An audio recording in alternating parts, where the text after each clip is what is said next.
नमस्कार, सवाल आपका देख रहे हैं आप और मैं हूं आपके साथ शमशेर सिंह। कोरोना की बढ़ती रफ्तार को देखते हुए कुछ राज्यों की तरफ से मास्क को अनिवार्य कर दिया गया। सबसे पहले बात पंजाब की करते हैं, जहां पंजाब सरकार ने एहतियाती कदम उठाते हुए सार्वजनिक परिवहन, बस, ट्रेन, टैक्सी और विमान, वह cinema hall, shopping mall, departmental store, कक्षाओं, कार्यालयों और इंडोर सभाओं जैसी बंद जगहों पर मास्क पहनना अनिवार्य कर दिया है। गृह मंत्रालय के प्रधान सचिव ने इस संबंध में गुरुवार को आदेश भी जारी कर दिया। हालांकि आदेश में मास्क नहीं पहनने पर जुर्माने का आदेश नहीं है। बात दिल्ली की करते हैं। एक सप्ताह पहले तक यहां रोजाना 200-300 मामले सामने आ रहे थे, लेकिन अब इनकी संख्या 1000 के पार पहुंच गई है। बुधवार को यहां 1009 नए मामले सामने आए और एक मरीज की मौत हुई। बढ़ते मामलों को देखते हुए दिल्ली आपदा प्रबंधन प्राधिकरण यानी डीडीएमए ने बुधवार को बैठक कर मास्क पहनना फिर से अनिवार्य कर दिया।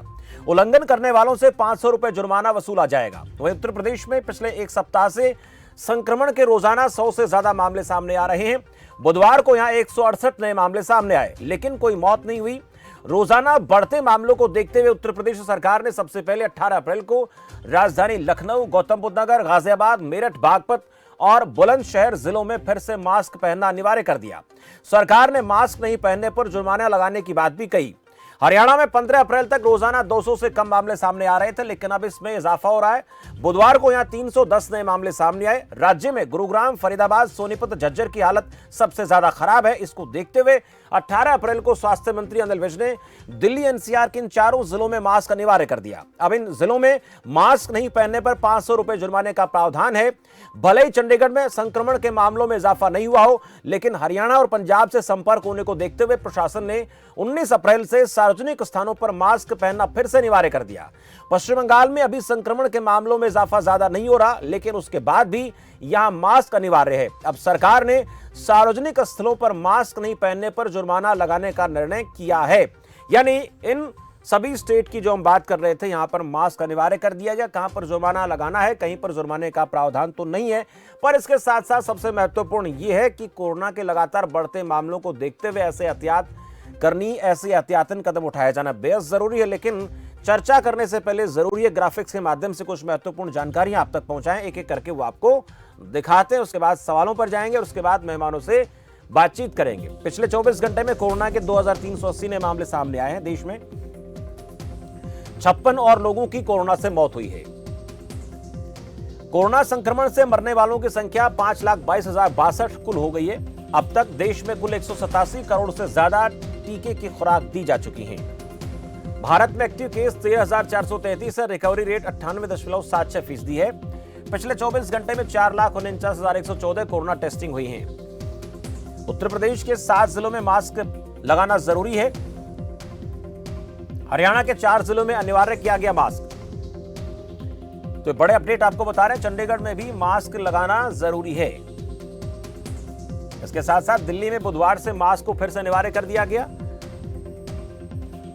पंजाब में भीड़ भाड़ वाली जगहों पर मास्क लगाना अनिवार्य।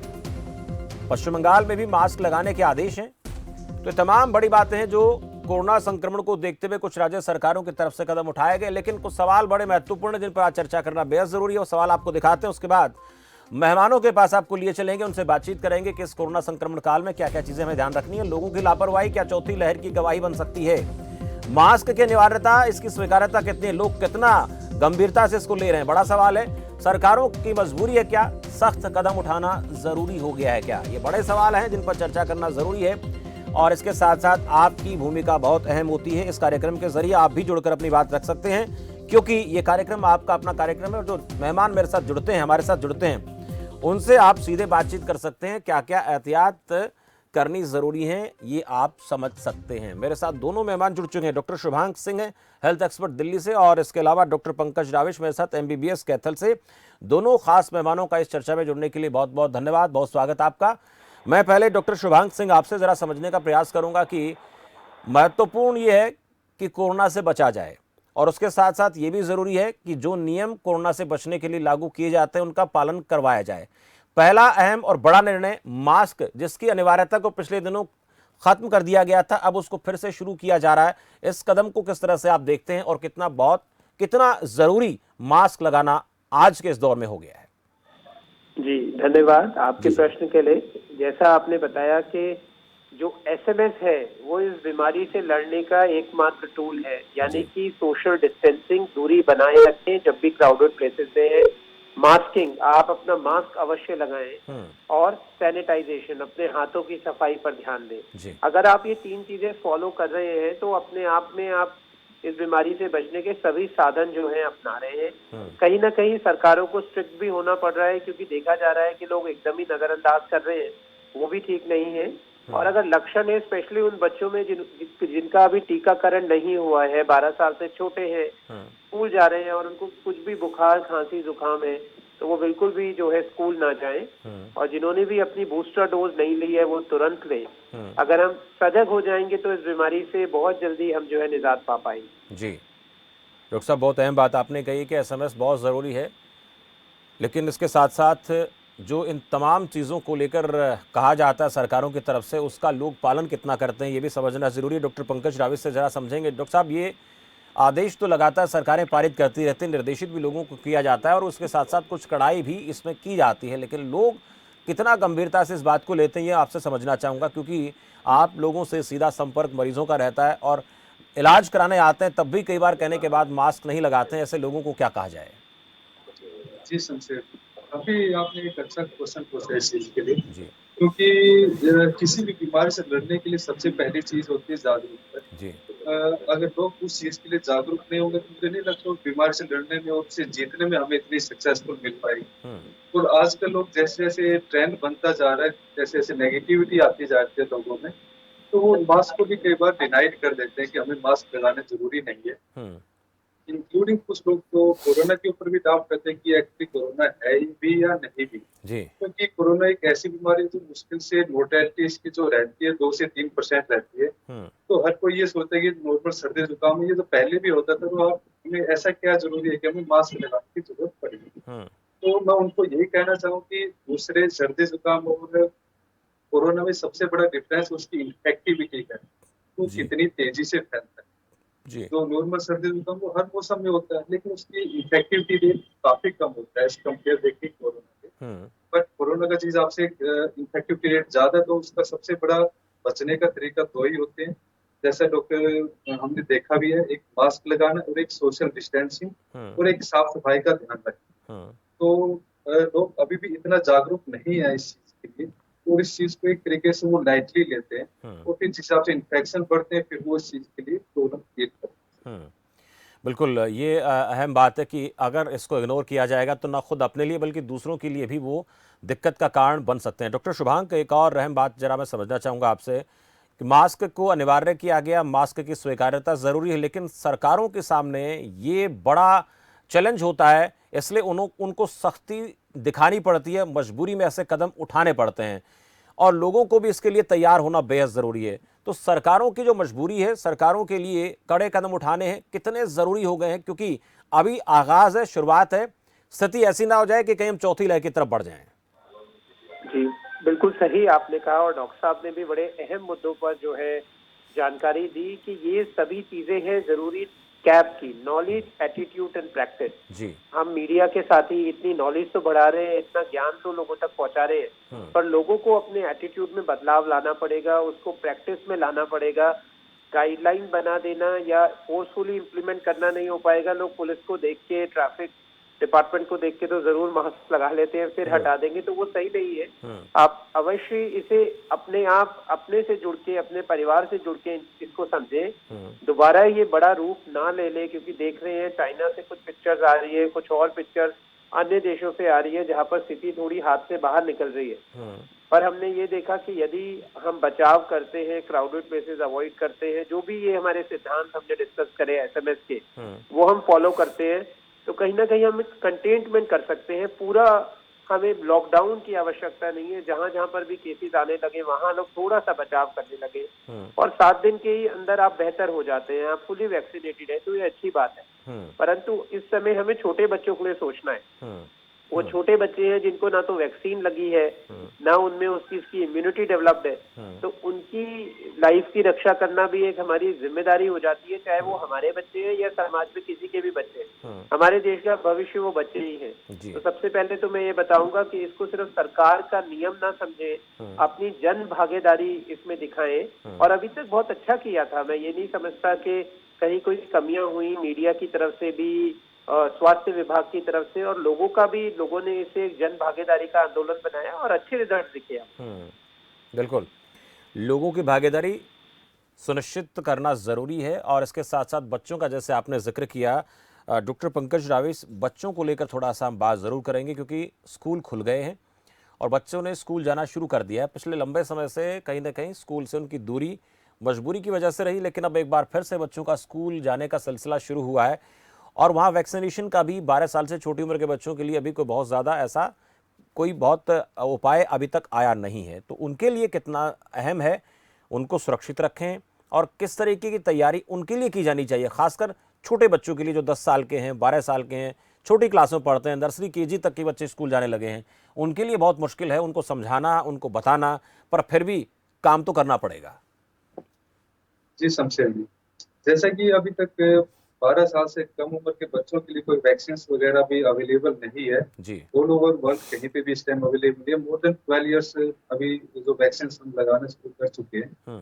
तो उनके लिए मैं एक ही चीज कहना चाहूंगा, जहां हम इलाज नहीं कर सकते वहाँ prevention is better than cure. तो हमें प्रिवेंशन मेजर के ऊपर हमें ध्यान देना पड़ेगा। जैसे उनको, बच्चों को हम ज्यादा वो फोर्स तो नहीं कर पाते, लेकिन उन्हें समझा सकते हैं, उनकी एक्टिविटी ऐसे कर सकते हैं कि वो अपने हाथ बार बार साफ करते रहे, एक दूसरे से सोशल डिस्टेंसिंग थोड़ा मेंटेन करें, और एटलीस्ट बच्चों में मास्क वगैरह मुझे लगता है अनिवार्य कर देना चाहिए। और उनको जैसे हैबिट बनती जाएगी वो उस हिसाब से एक प्रोटेक्शन लेयर बनती जाएगी सर चीज। और जैसे कि हमने देखा भी है कि बच्चों के अंदर कोरोना के सिम्टम्स ज्यादा सीवियर अभी तक इतने मिले नहीं है। तो एक कह सकते हैं एक नेचुरल इम्यूनिटी फैक्टर उनके लिए काम करता है, बट वो एक अच्छा कैरियर की तरह बिहेव होता है उनका, तो फैला सकते हैं बट उनको इतना इफेक्टिव नहीं रहता।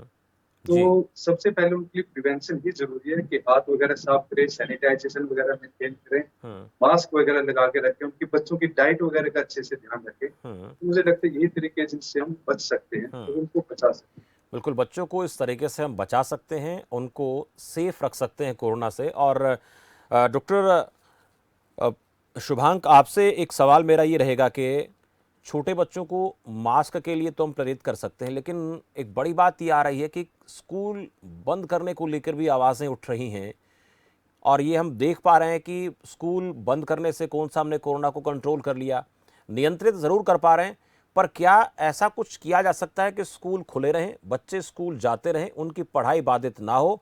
उसके लिए कोई ना कोई रास्ता निकाला जा सकता है। और अभी ज़्यादा देर नहीं हुई है, क्योंकि अभी कुछ जगहों पर ही स्ट्रिक्ट एक्शन लिए गए हैं। जी, बहुत अच्छा प्रश्न शमशेर जी आपने उठाया, क्योंकि हर माँ बाप के दिल में एक ये सब बात है कि भाई भेजें या ना भेजें। तो सबसे जरूरी तो ये है कि अगर आपके एरिया में केसेस बहुत ज्यादा नहीं है या उस स्कूल में इस तरह की रिपोर्ट नहीं आ रही है, ज्यादा केसेस है, तो आप सेफली तब तक भेज सकते हैं। और यदि किसी को सिम्टम्स आते हैं तो जरूर टेस्ट कराएं, आइसोलेट करें, क्योंकि test treat and track test and treat, यही जो है इसका ट्रीटमेंट है। इसी पे हमें काम करना पड़ेगा, ज्यादा से ज्यादा टेस्ट कराने पड़ेंगे, जो भी कॉन्टेक्ट है उन्हें ट्रैक करना पड़ेगा और उनको ट्रीटमेंट देना पड़ेगा। ट्रीटमेंट भी बेसिक ही है, सिंपल है। डॉक्टर साहब ने बताया बच्चों में कोई बड़ी समस्या नहीं देखने को मिली थी, पर आगे भी हम चाहते हैं ना देखने को मिले, क्योंकि किसी भी परिवार के किसी बच्चे का बीमार होना बड़ा उनके लिए देखना मुश्किल हो जाता है।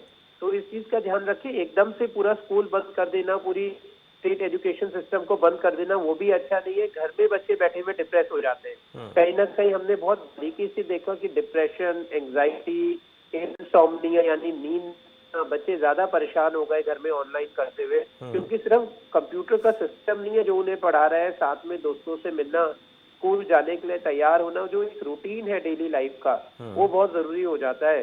तो स्कूल भेजना अभी तक तो मुझे लगता है कि चल सकता है। बाकी जैसे जैसे आगे हमारे पास रिपोर्टिंग आएगी तो उस हिसाब से स्ट्रैटेजिक कदम उठा सकते हैं।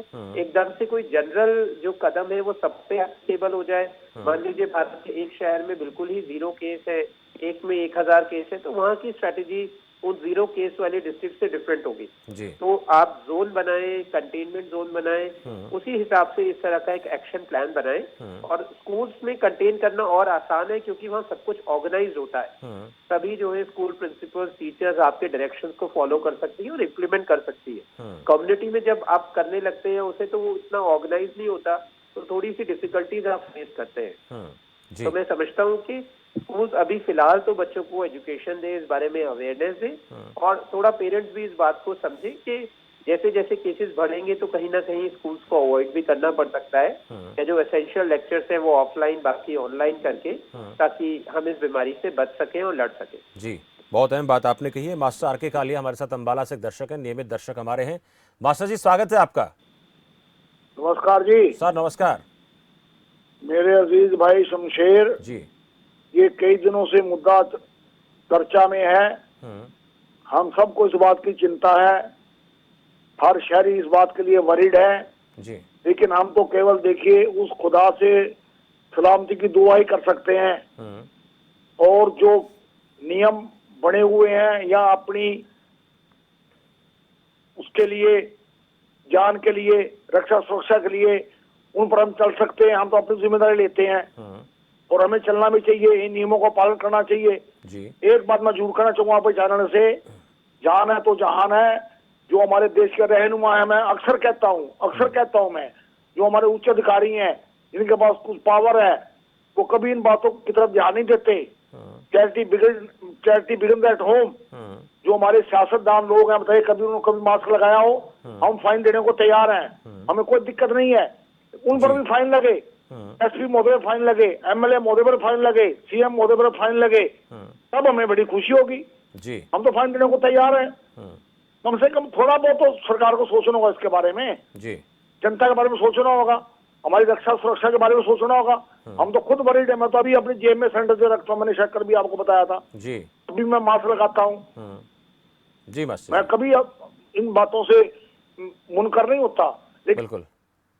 चलिए, बहुत शुक्रिया, आपने एक सुझाव दिया कि हमारे रहनुमाओं को भी इसका ध्यान रखना चाहिए, और इसको लेकर हम अक्सर चर्चा करते हैं कि औरों के लिए आप इंस्ट्रक्शन देते हैं लेकिन खुद जब रैलियों में जाते हैं तो वहाँ पर मास्क नहीं लगाते हैं। इसलिए इस कार्यक्रम के जरिए नेताओं से भी अपील है कि आप एक रोल मॉडल हैं, आप दूसरों के लिए जब कोई मैसेज छोड़ते हैं तो अपने ऊपर भी ज़रूर उसको अप्लाई करें। डॉक्टर साहब, एक अहम बात आपसे पूछूंगा, डॉक्टर शुभांग, के बहुत से जगहों पर अभी कोरोना के मामलों की संख्या बहुत कम है। बच्चों को लेकर हमने जिक्र किया, तो क्या जहां कुछ मामले आ गए हैं, 2, 4, 5, 10 मामले आ गए हैं, वहां पर मास्क को अनिवार्य नहीं कर देना चाहिए क्या? कुछ जिलों तक ही सीमित क्यों रहना चाहिए? क्योंकि खासकर भीड़ भाड़ वाली जगहों पर तो कर ही देना चाहिए। क्या पता कौन झज्जर से जो है वो चाह सकता रोहतक चला जाए, रोहतक वाला भिवानी पहुंच जाए, तो ये चीजें हो सकती हैं।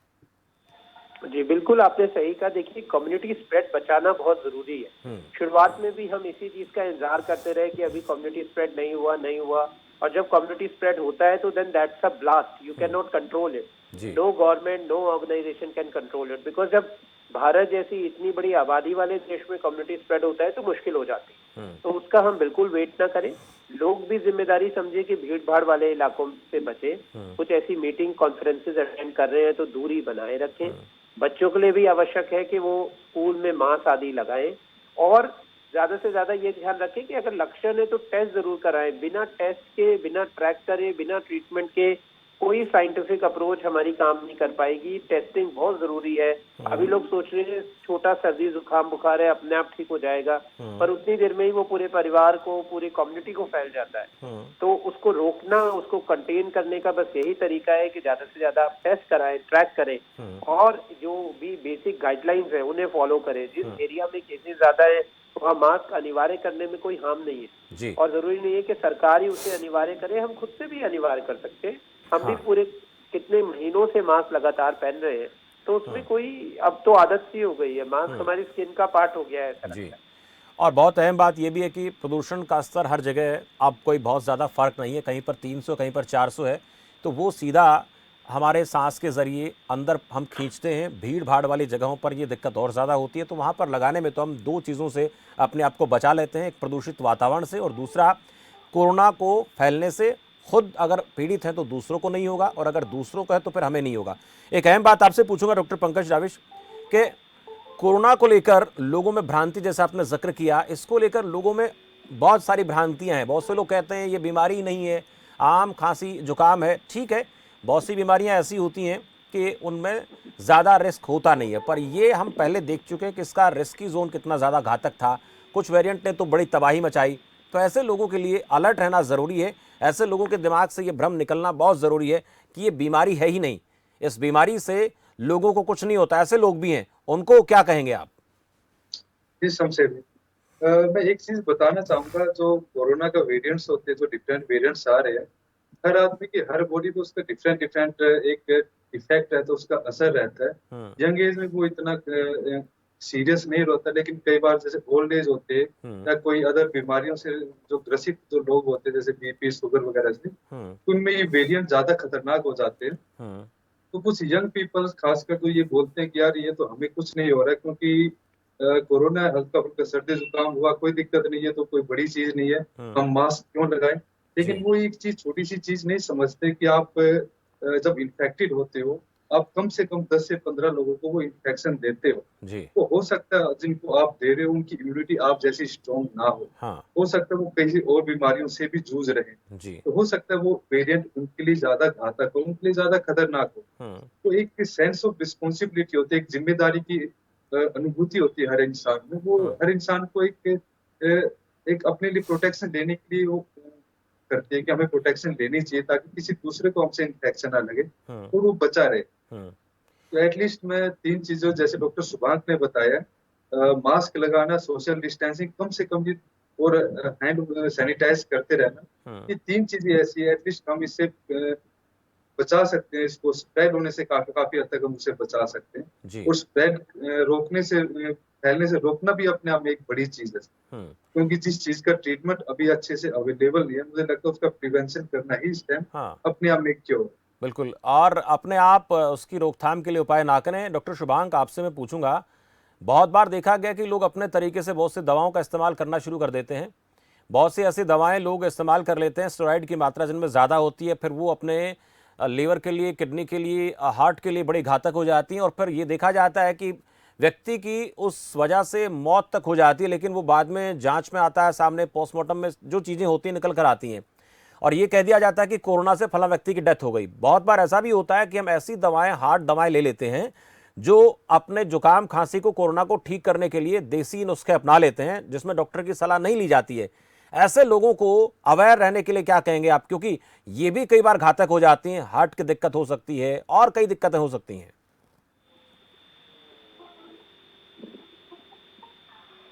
देखिए, बिल्कुल जो आपके जनरल फिजिशियन की एडवाइस है, उसको, जो आपकी डायबिटीज की, ब्लड प्रेशर की, थायराइड की, कोलेस्ट्रॉल की दवाइयां हैं, वो आप लेते रहे।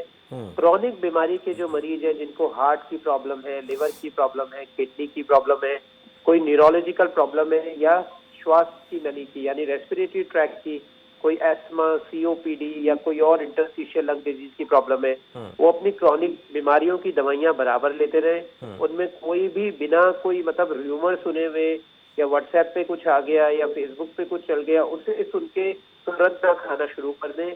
कोई भी दवाई अगर आप एक्सेस में खा रहे हैं, चाहे वो आप काढ़ा ही क्यों नहीं पी रहे, उससे भी आपके गले में इरिटेशन हो जाएगी, जलन हो जाएगी, आपको साइड इफेक्ट हो सकते हैं। नियमित तौर पे करते रहे, अपनी नींद पूरी ले, बहुत ज्यादा स्ट्रेस ना करें, और अच्छा भोजन, अच्छा पानी आप ले रहे हैं तो कोई चिंता की बात नहीं है। आप अगर एक फिजिशियन के टच में है तो वो आपको बता सकते हैं कि कब पैरासीटामोल लेनी है, कब एंटीहिस्टामिनिक लेनी है, किसी और दवा की जरूरत है कि नहीं। ज्यादातर अगर आप वैक्सीनेटेड है तो एंटीवायरल, एंटीबायोटिक का कोई रोल होता नहीं है, तो अननेसेसरी उसे खुद से खा लेना या पैनिक में स्टेरॉइड्स खा लेना, ये कोई जो है सही नहीं देखा गया है।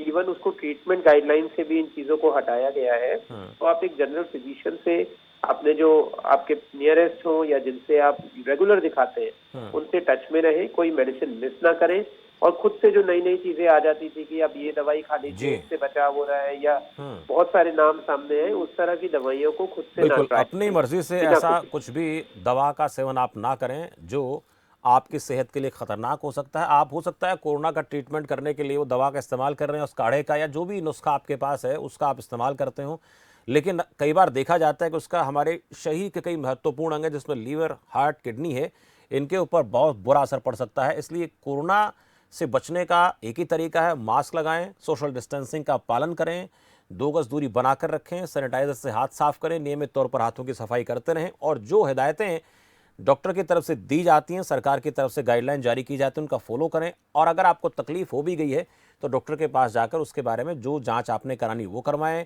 जो आपको हिदायत दी गई है, इंस्ट्रक्शन दिए गए हैं, उनका पालन करें। अपनी मर्जी से आप डॉक्टर ना बने, ये आपके लिए, सेहत के लिए घातक हो सकता है। आप दोनों का इस चर्चा में जुड़ने के लिए बहुत धन्यवाद। डॉक्टर शुभांग, डॉक्टर पंकज रावेश, आपने बड़ी अहम जानकारियां दर्शकों को दी हैं और उम्मीद करते हैं कि लोगों को ये जानकारियां उनकी कोरोना से बचाव में, बच्चों को कोरोना से सुरक्षित रखने में और जो नियमित दिनचर्या हमारी चल रही है इसको नियमित इसी तरीके से चलाए रखने में मददगार साबित होगी। और सरकारों के लिए भी कई बार ऐसे कार्यक्रम बहुत मददगार साबित हो सकते हैं कि उन्हें क्या फैसले लेने हैं, मास्क को लेकर, सोशल डिस्टेंसिंग को लेकर, बच्चों की पढ़ाई को लेकर और भी तमाम तरह की चीज़ें जिनको लेकर सरकारें कई बार ऐसे कार्यक्रमों से सबक लेती हैं और फिर उनको अप्लाई कराती हैं ताकि संक्रमण की हावी होती इस प्रक्रिया को रोकने में मदद मिल सके। फिलहाल मेरे साथ इतना ही। आप देखते रहिए खबर फास्ट। नमस्कार।